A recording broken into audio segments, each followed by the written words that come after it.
네, 이제 국내 증시 들여다보는 종목 Y로 넘어가 보도록 하겠습니다. 그 전에 어제장 주목받았던 종목들 이슈와 함께 특징적인 이슈까지 한번 짚어드리도록 할게요. 이화영 아나운서가 기다리고 있습니다. 네, 전일장에서 주목받았던 특징주들 짚어보는 시간입니다. 전거래일에 우리 국내 증시는 경기 침체 우려에 따른 안전자산의 선호 심리에 약세를 이어갔습니다. 외국인들의 매도세가 이어지면서 코스피 지수 2,400선을 하회했고요. 코스닥은 800선이 무너졌습니다. 낙폭을 키우면서 연 저점을 다시 갈아치웠던 그런 장이었는데요. 그렇다면 그 안에서 주목을 받았던 종목들 바로 체크해 보도록 하겠습니다. 네, 먼저 GSE가 있습니다. 우리 순위에 새롭게 등장한 종목이고요. 5% 강세 연출됐습니다. 그 위에는 한일세료와 세아 메카닉스가 위치해 있고요. 다음으로는 경기 침체 우려에 직격탄을 맞았다고도 하는 삼성전자입니다. 전일에 1%대 약세 보였고요. 그리고 거래량이 가장 많았던 종목은 바로 고려산업이었습니다. 네, 그렇다면 이 중에서도 오늘 먼저 고려산업 살펴보도록 하겠습니다. 어떤 이슈가 있었는지 오늘은 고려산업부터 보겠습니다. 4거래일 연속 상승 탄력을 잘 받아서 이어가고 있는데요. 이 종목 같은 경우는 주가의 반응을 먼저 보겠습니다. 23.16% 상승하면서 9,200원의 종가를 형성했습니다. 최근 시가총액 상위주들은 힘을 못 쓰는 가운데에서도 고려산업과 같은 식료품 관련주들은 우크라이나 전쟁 장기화 가능성에 양호한 모습을 보이고 있는데요. 특히나 고려산업 같은 경우에는 주가가 올해 들어서만 무려 216% 이상 올랐습니다. 그리고 언론에 따르면 영국의 보리스 존슨 총리가 긴 전쟁을 위해 우리 자신을 단련해야 한다는 게 두렵다라면서 장기전에 대한 우려를 직접 표명했는데요. 뿐만 아니라 지난 주말 워싱턴 포스트는 우크라이나 전쟁이 길어지면서 종전 없는 한반도처럼 될 수 있다는 전문가의 분석을 전하기도 했습니다. 이에 따라 글로벌 식량 위기가 심화될 것이라는 우려가 함께 제기됐고요. 그러면서 고려산업과 KC피드, 신성홀딩스와 미래생명자원 등이 약세장 속에서도 선방했던 모습이 연출됐습니다. 다음 종목도 확인해 봐야겠죠. 두 번째로는 천연가스 관련주라고 하는 GSE 보겠습니다. 네, 전일에 5.17% 상승하면서 5,900원에 거래를 마쳤습니다.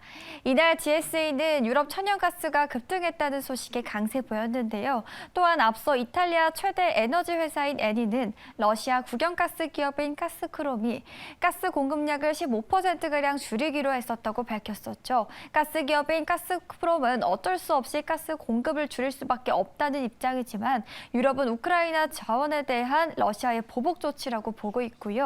이 때문에 관련주인 GSE 주가에 최근 계속해서 투자자들의 시선이 집중되고 있습니다. 네, 오늘도 이렇게 투자자의 관심을 한몸에 받은 종목들 자세히 알아봤습니다. 네, 이제 본격적으로 궁금한 이야기들 저희가 끈질기게 추적해 보겠습니다. 세 가지 종목 들여다볼 텐데요. 첫 번째 종목부터 열어보도록 하겠습니다.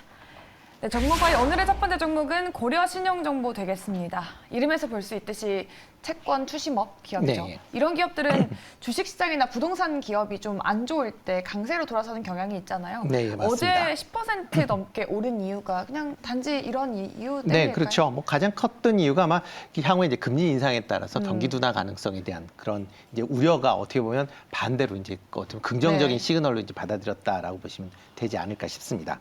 뭐 국내 채권 추심업계 이제 1위 하는 업체다라고 보시면 될 것 같고요. 뭐 시장 점유율도 계속 지금 올라가고 있습니다. 2011년도 11% 이제 시장 점유율이었다가 작년에는 17%까지 이제 증가하는 그런 모습을 보이고 있고요. 일단 뭐 추신 관련 쪽으로는 뭐 관련된 우수한 인력이나 뭐 여러 가지 이제 시스템 같은 게 상대적으로 조금 나았다라고 보시면 될 것 같습니다. 뭐 1분기 영업이익은 뭐 꾸준히 지금 증가를 하고 있고요. 뭐 매출액은 한 358억, 그다음에 영업이익은 뭐 110% 증가 이제 30억을 기록을 하고 있습니다.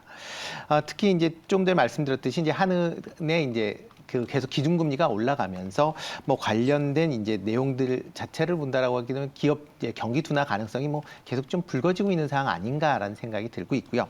이렇게 이제 그 개인들의 이제 기준금리가 올라가면서 이제 특히 이제 국내 같은 경우는 개인 대출에 대한 그런 이제 그 부실 가능성이 좀 커질 수밖에 없는 그런 상황이다라고 보시면 될 것 같습니다.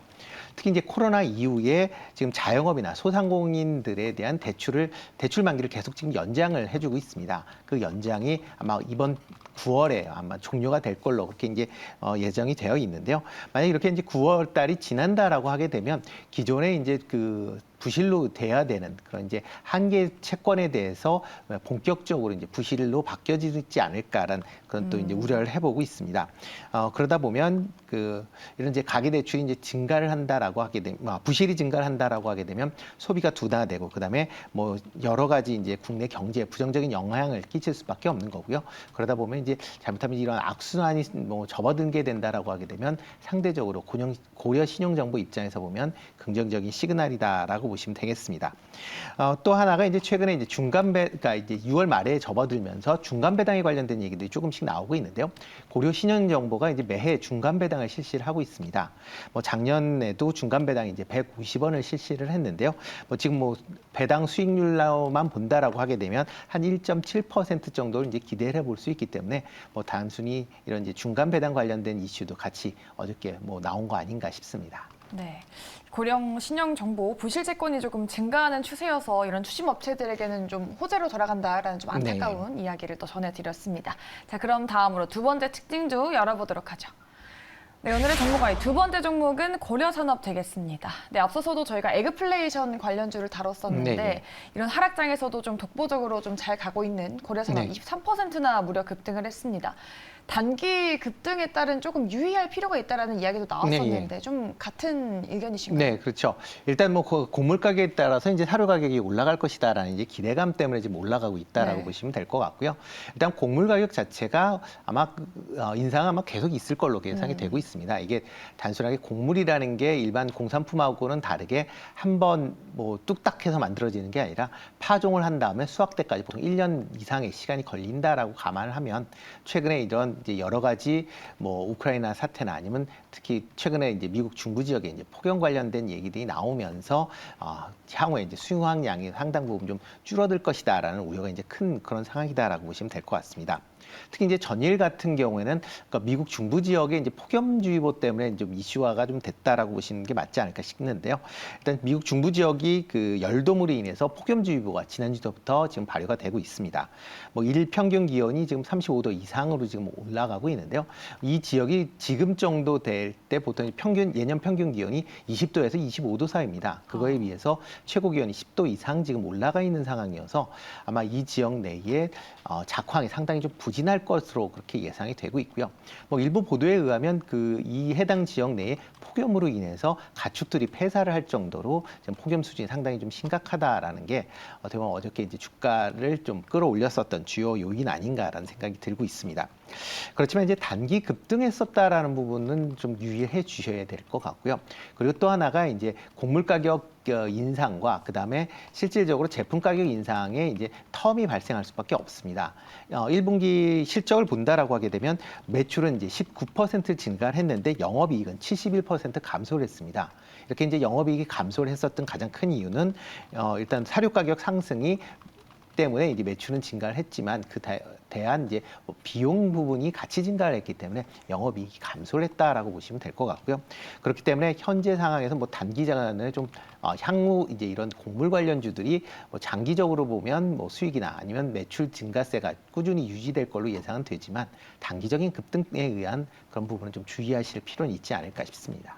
네, 고려산업 최근에 꾸준하게 좀 탄탄한 주가 흐름을 보였지만 단기 급등에 따른 고밸류에이션 유의해보자라는 말씀 해드렸습니다. 참고해보시고요. 이제 마지막 종목으로 넘어가 보도록 하죠.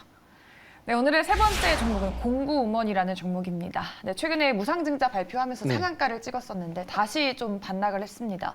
최근에 무상증자 발표하고 나서 좀 급등락하는 종목들이 많아지고 있는데 사실 무상증자 단기적으로 보면 조금 악재이지 않습니까? 네, 예, 그렇습니다. 뭐 단기적으로 뭐 보면 이제 무상증자를 한다라고 하게 되면 그만큼 이제 회사 내에 유보돼 있는 것들이 많기 때문에 그래서 이제 주주들한테 이제 환원을 해준다라는 뭐 긍정적인 측면은 분명히 있을 수가 있습니다.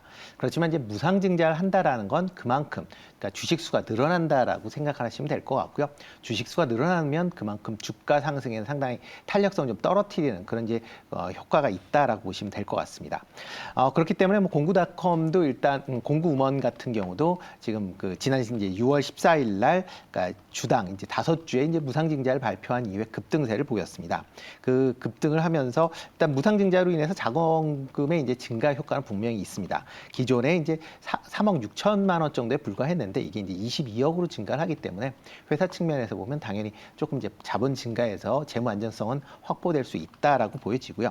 다만 이제 이런 이제 무상증자라는 게 뭐 회사의 그 기본적인 뭐 실적이 좋아져서 좋아지는 거와는 전혀 이제 무관한 어떻게 보면 단순히 재무적인 그런 이제 그 개정 항목만 이제 변경이 되는 그런 내용이다라고 보시면 일단 뭐 이런 증자 관련된 이슈보다는 향후에 어떠한 식의 이제 영업력을 증가시킬 것이냐에 대해서 좀 더 관심을 가지시는 게 더 낫지 않을까라는 생각을 해보고 있습니다. 네.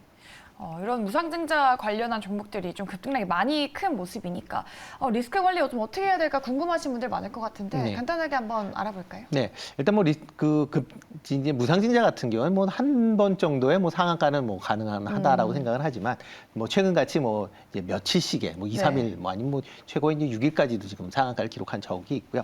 특히 이제 노티스 같은 경우는 뭐 6일 상한가 기록하고 지금 거의 제자리로 이제 돌아오는 그런 모습을 보였습니다. 그러니까 일단 이렇게 뭐 무상증자라는 게 뭐 단기적인 뭐 호재일 수는 있지만 중장기적으로는 시장에는 큰 영향이 없으니까 그런 점 감안해서 투자를 하시는 게 좋지 않을까 싶습니다. 네, 알겠습니다. 무상증자 관련한 기업들 저 급등락이 큰 면이 있기 때문에 좀 유의해서 투자를 하셔야 된다라는 의견까지 잘 들어봤습니다. 네, 오늘도 이렇게 어제 이슈가 컸었던 세 종목들 고려신용정보, 고려산업 그리고 공구우먼까지 짚어드렸습니다. 잘 기억하셔서 앞으로의 투자 전략도 잘 대응하셨으면 좋을 것 같습니다. 네, 오늘 함께 하셨던 분은 루크투자연구소 임순재 대표 모셔봤습니다. 말씀 고맙습니다. 네, 고맙습니다.